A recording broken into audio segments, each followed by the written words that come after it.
예수님 이름으로 기도하옵나이다. 아멘. 할렐루야. 인사 나누며 주님으로 사랑합니다. 은혜 많이 받으세요. 은혜 많이 받는 시간이 되길 주님으로 축원합니다. 자, 본문은 예수님께서 산상수훈 중에 하신 말씀으로 하나님의 자녀답게 살려면 어떻게 살아야 하는지에 대해서 말씀하고 있습니다. 그 삶은 일반적으로 우리 상식을 뛰어넘을까요? 아니면 우리 상식 수준일까요? 어느 것 같아요? 우리의 상식을 뛰어넘는다라는 거예요. 우리 이 산상수훈에서 주님께서 우리에게 행하신 말씀은 우리가 일반적으로 생각할 수 있는, 그냥 우리가 삶 속에서 살아가는 그런 기준을 토대로 해서 그 기준을 뛰어넘는 것을 우리에게 말씀하고 있다라는 겁니다. 그래서 매우 도전적인 가르침을, 우리에게 굉장히 도전적인 가르침을 하고 있다라는 겁니다. 그러면 하나님이 자녀롭게 살려면 우리는 어떻게 살아야 되는가? 과연 본문은 하나님이 자녀답게 사는 것을 어떻게 살아가야 되는지 우리에게 교훈하고 말씀하고 있는가 한번 살펴보고자 합니다. 첫째는 뭐냐? 원수를 뭐하라고요? 사랑하라 라는 겁니다. 예수님은 우리가 흔히 생각하는 상식을 선에서 말씀한다 그랬어요. 상식을 뛰어넘는다 그랬어요. 우리의 상식을 뛰어넘는 경우가 많이 있다라는 것이죠. 상식을 넘어서는 명령을 하고 있다라는 겁니다. 그게 뭐예요? 원수를 사랑하라 라는 것이죠. 자, 이 말씀은 당시 유대 사회에 큰 파장과 충격을 주었다는 것이에요. 근데 이 말씀은 예수님 당시 사회 사람들뿐만 아니라 지금 우리에게도 이 말씀은 상식적이지 않는 말씀이죠. 나를 사랑하는 사람을 사랑하고 나와 친한 사람과 사랑하라, 이거는 우리가 너무나 당연하게 이해가 돼요. 근데 나에게 아픔과 고통과 상처를 주는 그 원수까지도 사랑하라? 이거는 받아들이기 참 어려운 그런 충격적인 말입니다. 우리가 43절에 보면 이웃을 사랑하고 원수를 미워하라 라는 그 말씀이 있어요. 근데 이 이웃을 사랑하고 원수를 미워하라는 것은 당시 유대인들의 정서에 맞을까요? 틀릴까요? 맞는 얘기죠. 지금 우리의 정서에도 맞는 얘기예요. 부합된다는 겁니다. 그러나 이것은 하나님의 말씀, 다시 말해서 구약의 율법의 말씀에 왜곡되게 적용된 말씀이라는 거예요. 하나님의 말씀을 잘못 해석해서 잘못 왜곡돼서 들려진, 그리고 일상생활에 된 그런 말씀이라는 것을 우리가 깨달아야 된다라는 것이죠. 자, 레위기 19장 17절에서 18절에 보면 너는 내 형제를 마음으로 미워하지 말라고 레위기서에 말씀하고 있다라는 겁니다. 내 이웃을 반드시 뭐하라? 견책하라. 원수를 갚지 말며 동포를 원망하지 말며 내 이웃 사랑하기를 내 자신과 같이 사랑하라. 나는 여호와니라 라고 하나님께서 원수를 미워하지 말고 사랑하라, 내 이웃을 사랑하라고 말씀하고 있다라는 것이죠. 이 구절은 유대교에서도 매우 중요한 계명으로 여겨졌고, 예수님도 이 구절을 이용해서 내가 새 계명을 주노니 하나님을 사랑하고 내 이웃을 사랑하라 라는 말씀을 하고 있다라는 것을 우리가 알아야 된다라는 것이죠. 구약에서는 내 원수를 미워하라는 말씀이 있어요, 없어요? 눈을 씻고 봐도 없어요. 내 이웃을 미워하라는, 내 원수를 미워하라는 말이 없다라는 것이죠. 단지 무슨 말씀이면 견책하라라는 말씀이 있어요. 이 견책이 뭐죠? 잘못을 지적하고 앞으로 그런 일이 없도록 주의를 주라는 겁니다. 잘못된 것에서는 그냥 무조건 그래 내가 사랑해가 아니라 잘못된 것을 견책하는 것을, 그건 잘못된 것이야, 이것은 옳지 않아, 이것을 한 것은 정녕 바른 일이 아니야 라는 것을 말해주는 것도 뭐예요? 이것도 사랑이죠. 이것도 사랑이라는 거예요. 잘못하고 있음에도 불구하고 그래 오냐 하는 것은 그 사람을, 그 아이를 잘못 더 삐뚤어지게 걸어가게 하는 것이라는 것이죠. 그렇기 때문에 잘못한 것에 견책할 수는 있지만 뭐 하지 말라는 거예요? 미워하지 말라는 거예요. 그래서 원수를 미워하지 말라는 말은 성경에 없다라는 것이죠. 하지만 예수님 시대에 바리새인과 서기관들은 이웃의 범위를 유대인, 동료로 제한하고 이방인이나 죄인, 원수는 사랑의 대상이 아니라고 가르쳤다라는 것이죠. 자, 그러다 보니까 이런 잘못된 해석과 간섭이 내 원수를 미워하라는 식으로 이 유대인들 사이에 인식되었고 그렇게 퍼져나갔다라는 것입니다. 성경에는 내 원수를 미워하라는 말이 없음에도 불구하고 이 종교 지도자들이 잘못 해석하고 왜곡되게 가르침으로 말미암아 이것이 유대인들 사회 속에서 그냥 자연스럽게 뭐 했다는 거예요? 통용되었다라고 말하고 있다는 겁니다. 그러나 구약은 실제로 원수까지도 뭐하라고 말하고 있어요? 선대할 것을 가르치고 있다라는 것이죠.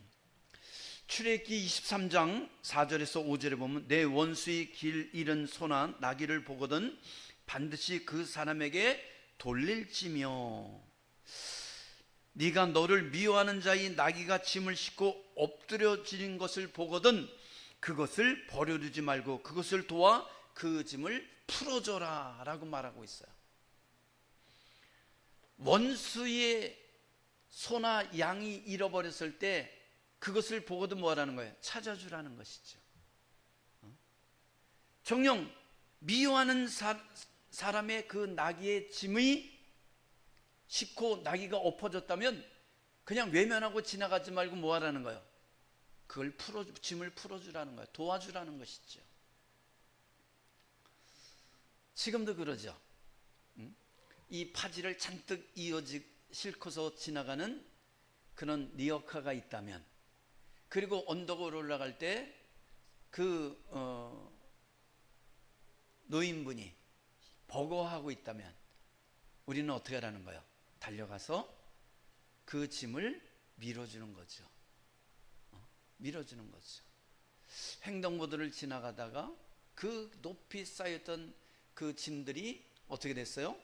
다 쓰러졌어. 그러면 외면하고 지나가지 말고 뭐 하라는 거예요? 다 도와서 실어줘서 안전하게 건너가게 도와주는 거죠. 정녕 근데 많은 사람들은 어떡하죠? 그냥 외면하고 바쁘다고 내볼 일 있다고 지나가는 사람들이 대부분이죠. 사실 그 사람은 원수도 아니에요. 원수도 아님에도 불구하고 나랑 상관없다고 외면하고 지나가는 사람들이 많다라는 거예요. 근데 성경은 뭐라 그래요? 원수일지라도 그렇게 나귀의 짐이 엎어졌다면 가서 그 짐을 정리하는 것을 도와주라 라고 말하고 있다라는 것이죠. 잠언 25장 21절에 보면 내 원수가 줄이거든 먹이고 목마르거든 물을 마시게 하라. 원수가 배를 골고 있어요. 배고파하고 있어요. 그럼 외면하지 말고 먹을 것을 좀 나눠주라는 거예요. 뿐만 아니라 마실 것이 없다면 마실 것을 나눠주라는 것이죠. 바울도 이 구절을 참조해서 로마서 12장 20절에 인용해서 뭐라고 하는지 아세요? 원수를 사랑하라 라고 강조하고 있다는 것이죠. 말씀을 정리해 볼까요? 내 이웃을 사랑하라 라는 것은 구약에 기록되어 있어야 기록되어 있지 않았어요? 기록되어 있다라는 거예요. 기록되어 있어요. 그러나 내 원수를 미워하라는 것은 구약에 기록되어 있어요? 안 돼 있어요? 안 돼 있다라는 것이죠. 당시 유대 전통이나 종교지들의 해석에서 나온 왜곡된 잘못된 가르침으로 비롯되었다는 겁니다. 구약조차도 원수에게 선대하고 도우라고 가르치고 있다는 것을 우리가 명심하고 기억하고 또 삶에 적용하는 은혜가 있길 주님으로 축원합니다. 예수님은요, 일반적인 사랑의 경계를 허무시고 사랑의 대상을 가까운 사람에서 원수까지 뭐하고 있어요? 확대해 가고 있다는 겁니다. 확장해 가고 있다는 거예요. 예수님의 사랑은 무조건적인 사랑이요, 조건 없는 사랑이라는 것을 우리가 잘 알 수가 있다는 거예요. 우리가 하나님께 사랑을 받은 것은 자격이 있어 사랑을 받았어요? 우리가 하나님 앞에 사랑을 받을 자격이 있습니까? 아니요. 우리는 하나님께 사랑받을 자격이 없음에도 불구하고 하나님께서는 우리를 뭐예요? 이유 없이 조건 없이 사랑해 주셨어요. 그래서 요한복음 3장 16절에 그러잖아요. 하나님이 세상을 이처럼 사랑하사 독생자를 주셨으니 이는 누군지 저를 믿는 자마다 멸망치 않고 영생을 얻게 하려 하심이라. 할렐루야. 그래요, 하나님께서 이유와 조건 없이 우리를 사랑하셨기 때문에 우리가 그 예수 그리스도의 십자가의 보혈로 죄 씻음을 받고 사흘 만에 부활하신 그 예수를 믿음으로 말미암아 우리가 구원을 받고 하나님의 자녀가 되는 놀라운 축복과 영광의 자리에 서게 된 줄 믿습니다. 그래요, 내가 하나님 앞에 무한한 사랑을 받았기에 나도 누군가에게 그 사랑을 나눠주고 흘려보내는 역사가 있길 주님으로 축원합니다. 사랑을 흘려보내는 거예요. 끊임없이 내가 넉넉한 것을 흘려보낼 수 있는 사람은 풍족한 사람이에요. 그래서 사랑을 흘려보내고 내가 갖고 있는 그 모든 것들을 흘려보낼 때 하나님은 더 풍성한 걸로 저와 여러분에게 채워주는 은혜가 임하게 될 줄 믿습니다. 남아프리카 공화국에서 인종차별 정책이 극심하던 시절이었습니다. 백인 소수 정부가 흑인 다수를 정치, 경제, 사회, 문화적으로 철저하게 억압하고 분리시킨 그런 정책을 펼쳤습니다. 흑인들은 투표권도 없고 거주지와 이동권도 제한을 받았습니다. 의료, 교육, 직장, 직업에서도 차별을 받았습니다. 당시 백인 정부는 흑인들이 저항운동이나 집회, 시위를 폭력적으로 진압하였고 경찰은 국가의 도구로서 흑인 마을을 급습하여 지도자들을 체포하거나 살해하기도 했다라는 것입니다. 많은 경우 재판 없이 체포되었고 고문받았고 실종되었고 살해되는 일이 빈번하게 일어났다라는 겁니다. 그 당시 한 백인 경찰이 흑인 마을을 급습하여서 한 흑인 청년을 붙잡아 산채로 불에 태워 죽이는 끔찍한 일이 벌어졌어요. 뭐 했다고요? 잡아서 산채로 불질러 버렸다는 거예요. 이런 일들이 이 남아프리카 공화국에서 비일비재하게 일어났었다라는 겁니다. 청년이 어머니는 이 장면을 두 눈으로 지켜봐야 했습니다. 수년 후 인종차별 정책이 폐지되고 만델라 대통령이 주도한 화해와 진실위원회에서 그 경찰관에 대한 재판이 열리게 되었습니다. 법정에서 판사는 어머니에게 물었습니다. 정녕 당신은 이 경찰에게 어떤 처벌을 원하십니까? 라고 판사가 질문했습니다. 그 어머니는 조용히 일어나 말합니다. 그 사람은 내 아들을 죽였고 나는 더 이상 내 아들을 볼 수도 만날 수도 없습니다. 하지만 나는 이 사람이 지금부터 나의 아들이 되어 내가 매주 한 번씩 교도소에 찾아가서 밥을 해주고 돌봐줄 수 있도록 해주십시오. 해주시길 바랍니다. 라고 말했다는 거예요. 나는 내 아들을 죽인 이 사람을 용서합니다. 그리고 그를 사랑하고 싶습니다. 라고 말했다는 거죠. 법정은 충격에 잠겼고 그 경찰을 오열하며 그 자리에 무릎 꿇고 꿇을 수밖에 없었다는 것이죠. 이처럼 하나님의 사랑은 원수까지도 사랑하는 것이다 라는 겁니다. 하나님은 우리 죄를 대속하기 위해서 독생자 예수 그리스도를 십자가에 못 박게 하신 것은 무조건적인 사랑이요 조건 없는 사랑의 본을 보여주신 것이다 라는 것이죠. 사랑하는 광민성도 여러분, 여러분은 어떻습니까? 나에게 아픔과 고통과 상처들을 산 사람에게 여러분은 어떻게 대하고 있습니까? 정녕 그들을 저주하고 있습니까? 악담하고 있습니까? 아니면 정녕 용서의 화해의 손길을 내밀고 있습니까? 참 힘든 일이죠. 힘든 거요. 근데 주님은 그렇게 하라는 거예요. 그렇게 하라는 거예요. 근데 아예 그냥 나는 저 원수를 용서할 수 없어 라는 마음을 가진 사람과, 그리고 막 저주와 악담하는 사람과, 그래도 주님의 마음을 품고서 주여 나는 저를 용서할 수 없지만 주님의 그 사랑을 갖게 하여 주옵소서 라고 기도할 수 있는 사람은 분명히 뭐예요? 차이가 있다는 것을 우리가 깨닫길 바랍니다. 할렐루야. 자, 하나님의 자녀다운 삶 뭐냐? 두 번째는 상식을 넘는 사랑을 하라는 거예요. 따라합시다. 상식을 넘는 사랑을 하라. 예수님은 우리가 원수를 사랑하고 박해하는 자를 위해서 뭐 하라고 그래요? 기도하라고 말합니다. 박해하는 자를 위해서 기도할 때 하늘에 계신 아버지의 아들이 된다고 말씀하고 있어요. 딸이 된다고 말씀하고 있다는 거예요. 하나님의 자녀와 딸이 될 수 있다는 거예요. 진짜 네가 예수를 믿느냐? 그럼 뭐 하라는 거예요?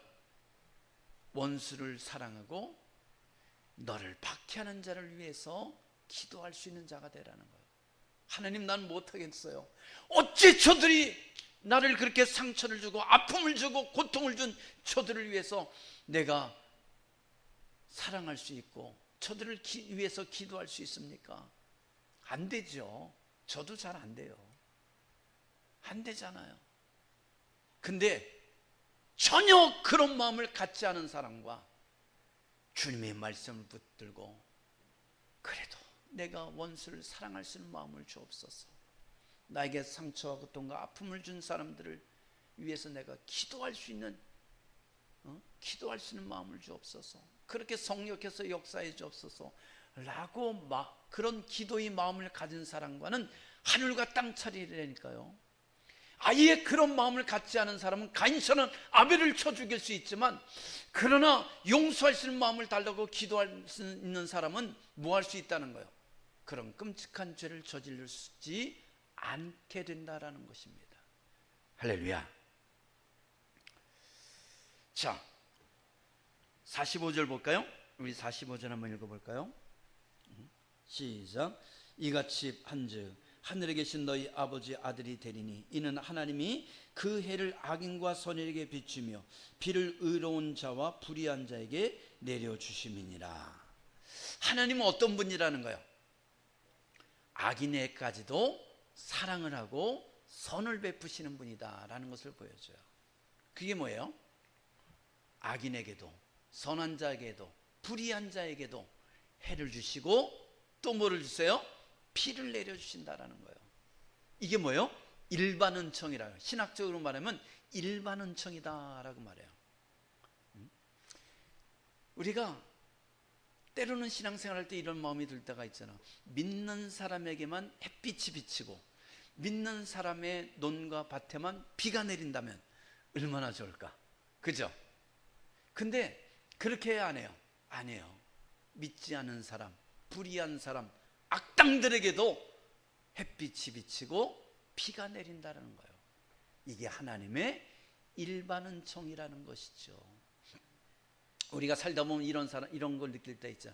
하나님, 어떻게 저렇게 악한 놈들이 부자가 되죠? 저런 자들이 어떻게 권력을 잡을 수 있죠?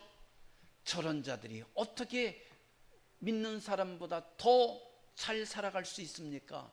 라고 우리가 불만을 표할 때가 있어요. 그런데 바로 이것 때문에 그래요. 하나님이 주신 일반 은총. 여러분, 악한 자라도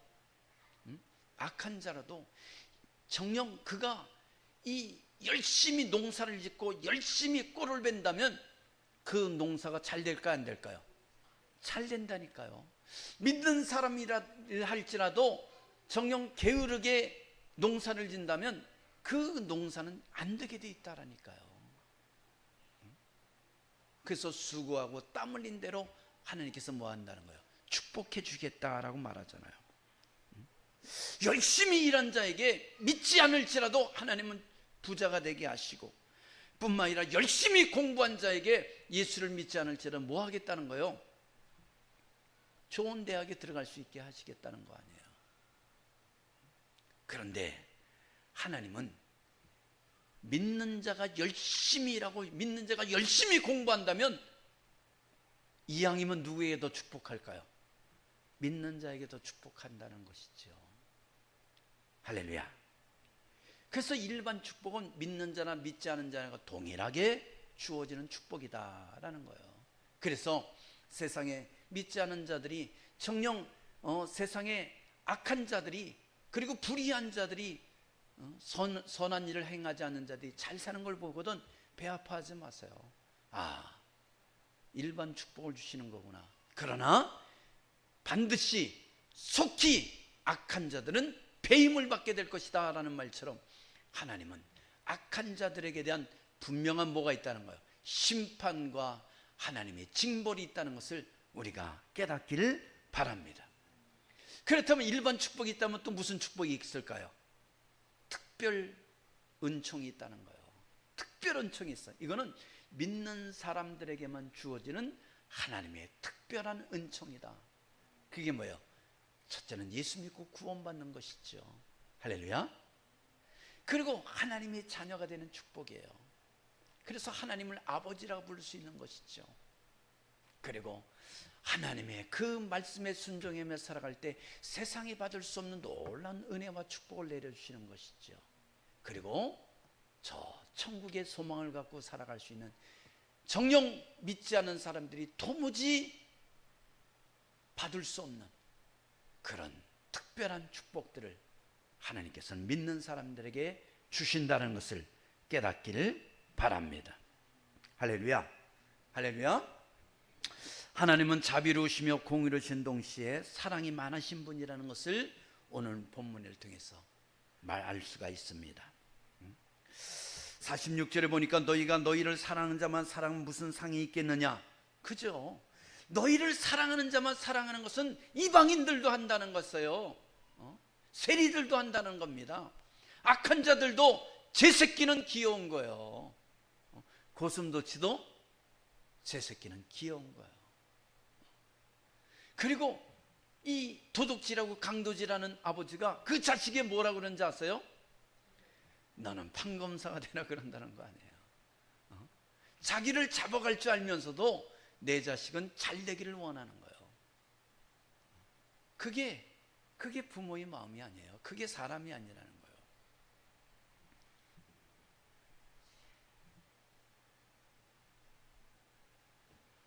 이방인과 세상 사람들도 정녕 자기를 사랑하는 사람, 내 핏줄들은 다 사랑한다는 거예요.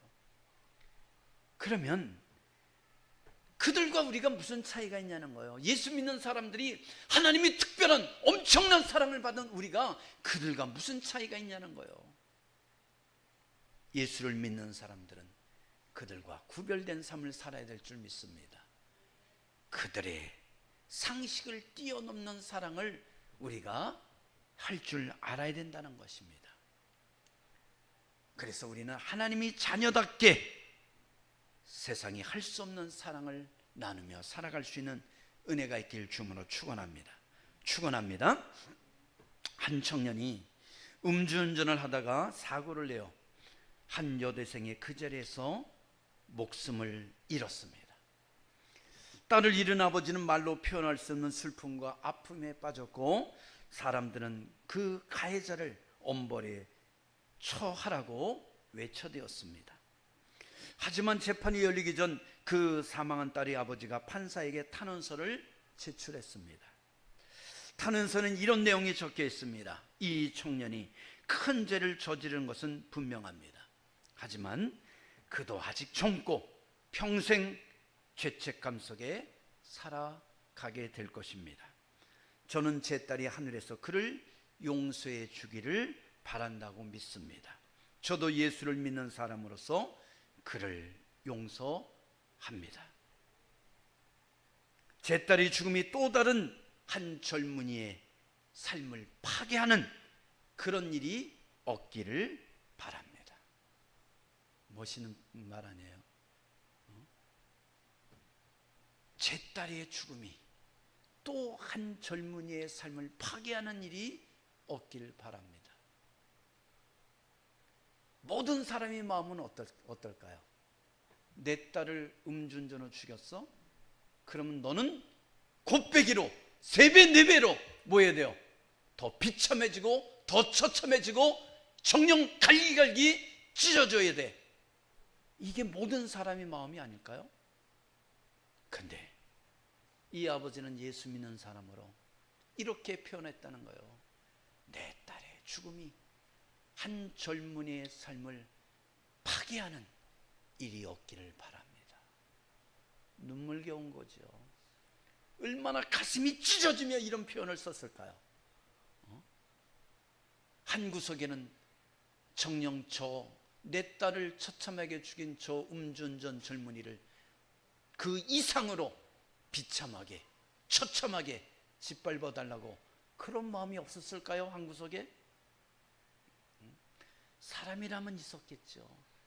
그럼에도 불구하고 주님의 마음으로 그 마음을 짓누르며 저 젊은이에게 내 딸이 죽음으로 인해서 저 젊은이가 파괴되는 삶이 파괴되는 일이 없게 해달라고 그런 탄원서를 제출했다라는 것이죠. 그 청년은 그 편지를 받고 법정에서 오히려며 용서를 빌었다고 합니다. 청년이 탄원으로 이 아버지의 탄원으로 감형을 받고 출소한 데는 음주운전 방지 캠페인을 자발적으로 돕는 삶을 살게 되었다라고 말합니다.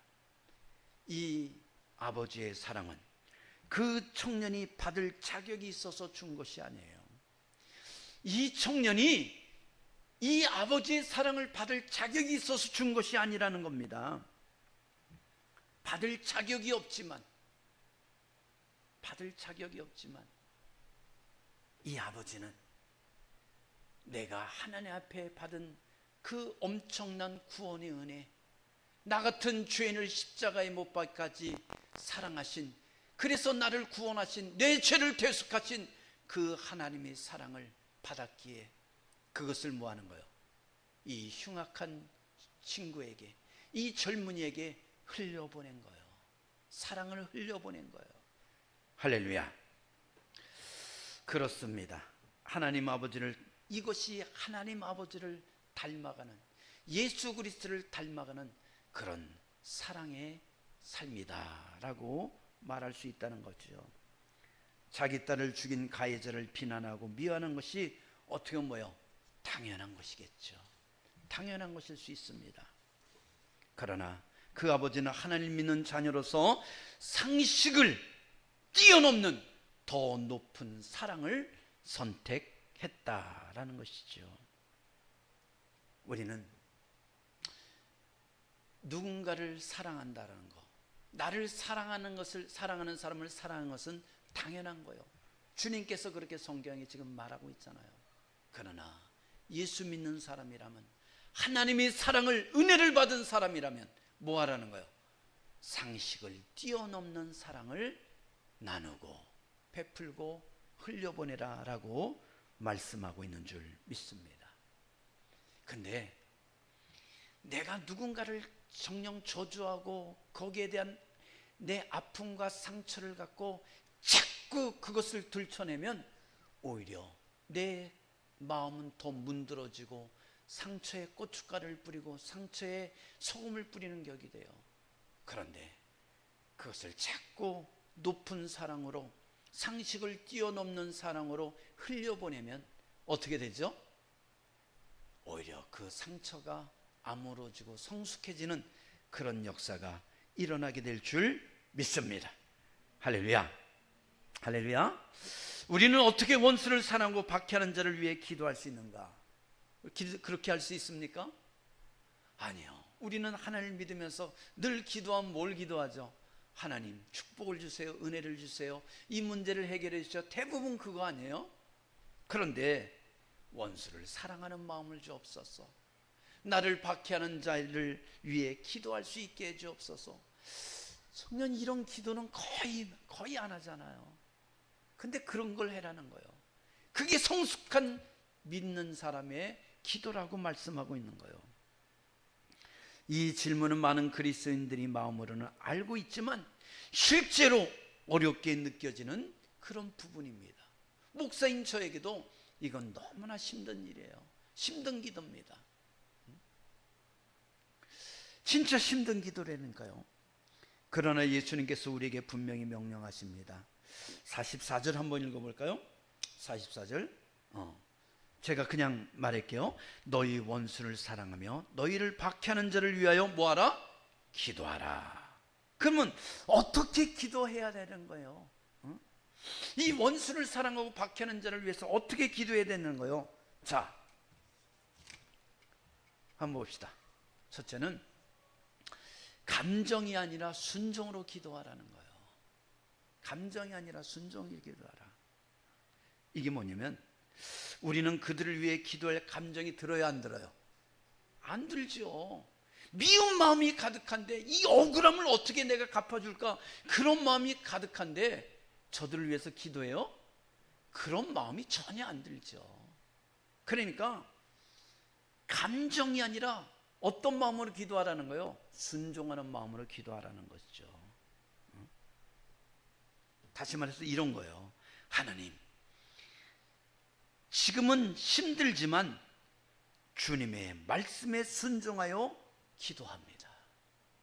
내가 우러나는 마음에서 기도는 안 되지만 하나님께서 명령하셨기 때문에 내가 저를 용서하는 마음으로 기도합니다. 이렇게 기도하라는 거죠. 감정이 실리지 않고 내 진실이 실리지 않지만 그냥 입술로라도 뭐 하라는 거예요? 하나님의 말씀에 순종해서 기도해 보라는 거예요. 자, 둘째 뭐냐? 하나님의 긍휼을 구하며 기도하라는 것이죠. 이건 뭐냐면 하나님, 그 사람이 저에게 한 말과 행동은 저를 아프고 고통스럽게 했지만 그 마음속에 있는 상처와 죄도 주님이 아십니다. 그 사람에게도 뭐가 있다는 거예요? 상처가 있을 거 아닙니까? 그 사람에게 죄가 있을 거 아닙니까? 그러니 그 사람에게 긍휼을 베풀어 주옵소서 라는 마음으로 기도해 보라는 것이죠.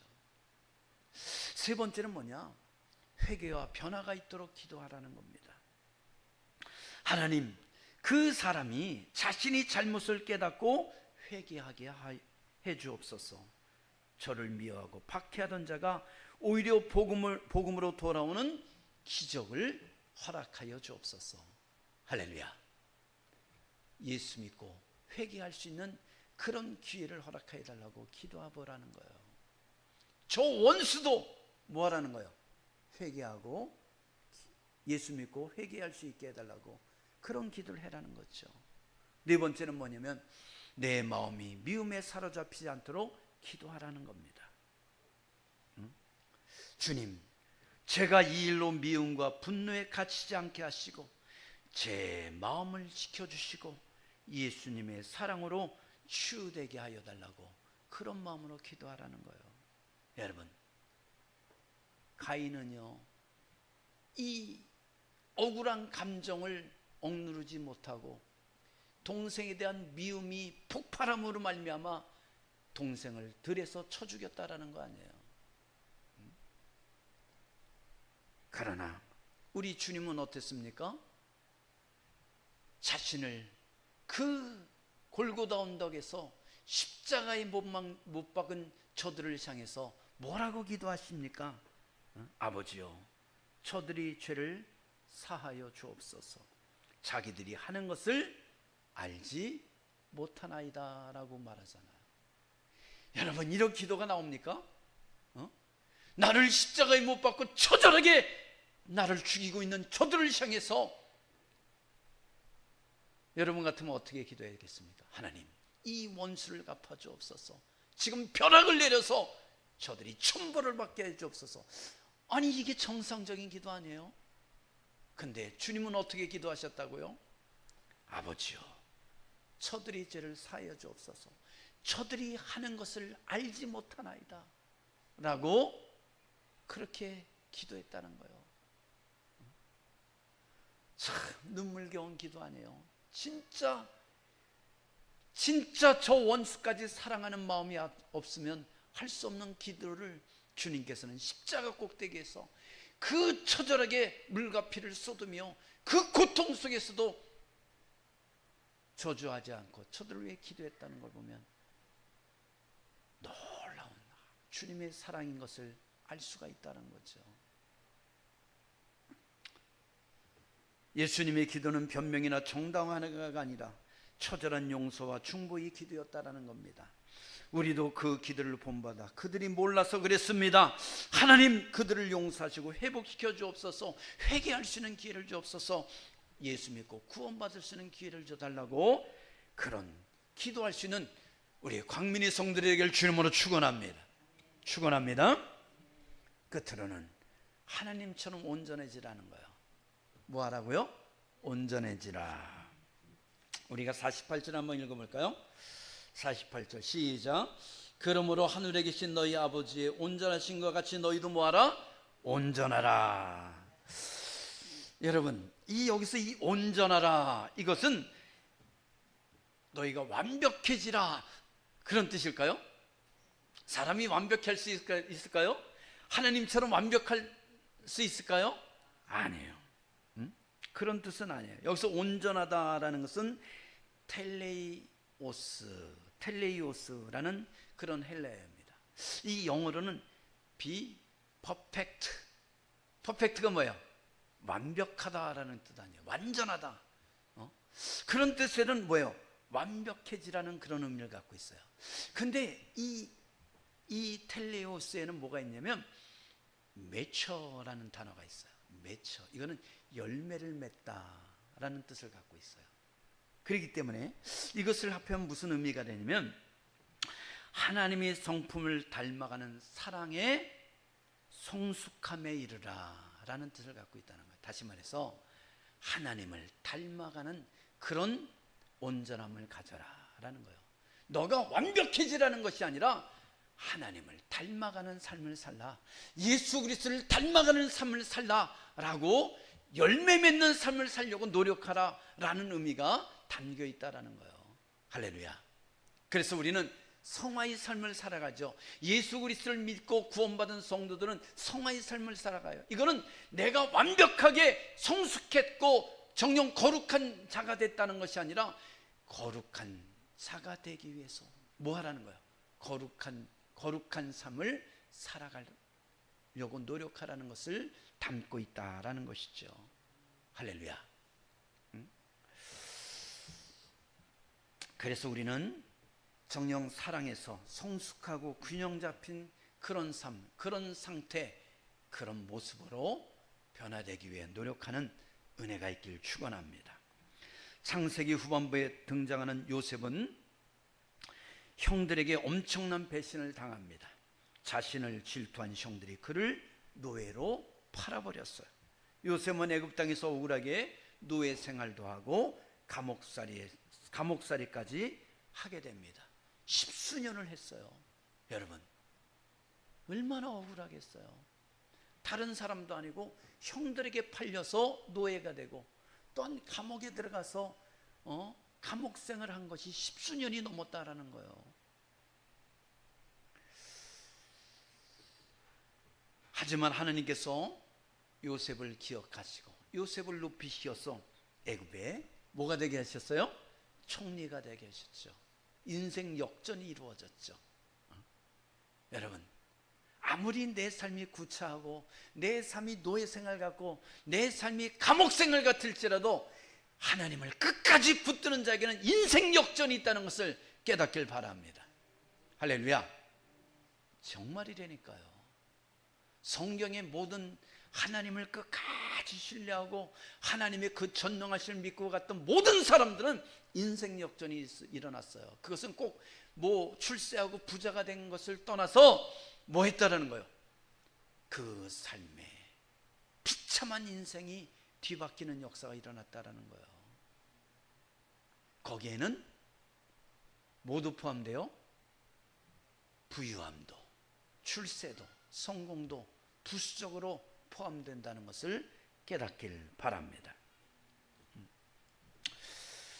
그리고 총리가 되었습니다. 세월이 흐른 후 가뭄을 일에 곡식을 구하러 온 형들이 요셉 앞에 무릎을 꿇었을까요? 안 꿇었을까요?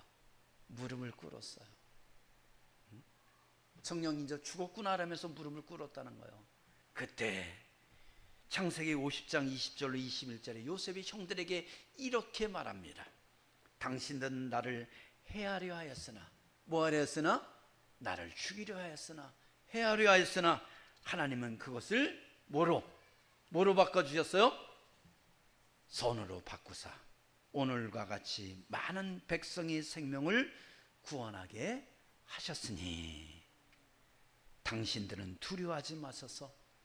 내가 당신들과 당신의 자녀들을 기르리이다. 그들을 간곡한 말로 위로하였더라 라고 말하고 있어요. 여러분, 뭐가 거꾸로 된 것 같지 않아요? 지금 형들이 살려달라고 막 애걸복걸하며 그 옷장을 붙들고 늘어져야 될 판에 오히려 지금 이 요셉이 뭐 하고 있어요? 걱정하지 마소서, 두려워하지 마소서 하고 위로하고 있다라는 거예요. 이게 뭐예요? 이게 주님의 사랑을 품은 자의 넉넉한 사랑이라는 것을 우리가 깨닫길 바랍니다. 그리고 하나님의 마음을 품은 자의 온전함이라는 것을 이 요셉이 우리에게 보여주고 있다는 겁니다. 요셉은 상처와 고통과 아픔을 준 형들에게 복수하지 않았습니다. 원수를 갚으려고 하지 않았습니다. 하나님의 뜻을 바라보며 이 형들을 용서하고 오히려 축복했습니다. 더 나아가 형들과 형들이 자녀들까지도 내가 기르겠습니다, 내가 양육하겠습니다 라고 말하고 있다는 거예요. 나를 노예로 팔아버린 그 형들과 그 자녀들까지도 내가 기르겠나이다, 먹여 살리겠습니다. 야, 이게 쉬워요, 어려워요? 이게 어려운 거예요. 근데 그렇게 말하고 있어요. 그리고 그렇게 했어요. 그리고 뭐라 합니까? 자기를 팔아먹은 이 형들이 두려워하지 마소서. 여기는 하나님의 놀라운 은혜가 있었습니다. 하나님의 놀라운 계획이 담겨 있었습니다. 그러니 두려워하지 마소서 라고 위로하고 있다는 것이죠. 여러분, 나에게 아픔을 준 사람에게 위로할 수 있다는 거, 나에게 고통을 준 사람에게 오히려 위로할 수 있다는 거, 이거는 주님의 마음을 품지 않고서는 가능해요, 불가능해요? 불가능한 거예요. 이거는 넉넉한 사랑을 품은 자만이, 주님의 마음을 품은 자만이 베풀 수 있는 놀라운 사랑의 은혜이라는 것을 깨닫길 바랍니다. 요셉은 자기 권력이나 감정이 아니라 하나님의 성품을 따라 형들을 용서함으로 하나님의 온전하심을 삶으로 보여준 사람입니다. 요셉은 형들이 용서받을 자격이 있어서 용서한 것이 아니라는 겁니다. 자신이 하나님이 사람답게 살기 위해서 용서한 거예요. 자신이 받은 하나님의 사랑이 너무나 컸기 때문에 그 풍성한 사랑을 갖고서 하나님의 마음으로 그 형들을 뭐한 거예요? 용서하고 끌어안아 주었다라는 것이죠. 이게 아버지처럼 하나님처럼 온전한 삶을 살아가는 사람의 그 모습이라는 것을 우리가 깨닫길 바랍니다. 말씀을 맺고자 합니다. 하나님이 자녀롭게 사는 삶이라는 것은 원수를 사랑하고 그들을 위해서 기도하는 삶입니다. 이 말씀은 십자가 위에서 자신을 못 박은 자들을 위해 기도하신 예수님의 삶과 닮은 삶이라는 것이죠. 그래서 우리는 예수 그리스도를 닮아가는 그런 삶을 살아가는, 하나님이 자녀다운 삶을 살아가는 그런 광민의 성도 되길 주님으로 축원합니다. 축원합니다. 기도합니다. 사랑이 많으신 하나님 감사합니다. 오늘도 우리에게 귀한 은혜 허락하시고 주님의 존재를 예배드리며 경배하며 찬양드리게 하심을 감사합니다. 진실로 원수를 사랑할 수 있겠습니까? 나를 박해하는 자를 위해 기도할 수 있겠습니까? 그러나 나 같은 자를 사랑하시고 구원하신 그 하나님의 넉넉하고 풍성한 사랑을 받은 성도로서 하나님의 자녀답게 살아갈 수 있도록 베풀고 나누고 그리고 사랑하고 기도하며 살아갈 수 있도록 역사하여 주옵소서. 감사합니다. 예수님 이름으로 기도하옵나이다. 아멘. 50장 무료에 하나님께 기도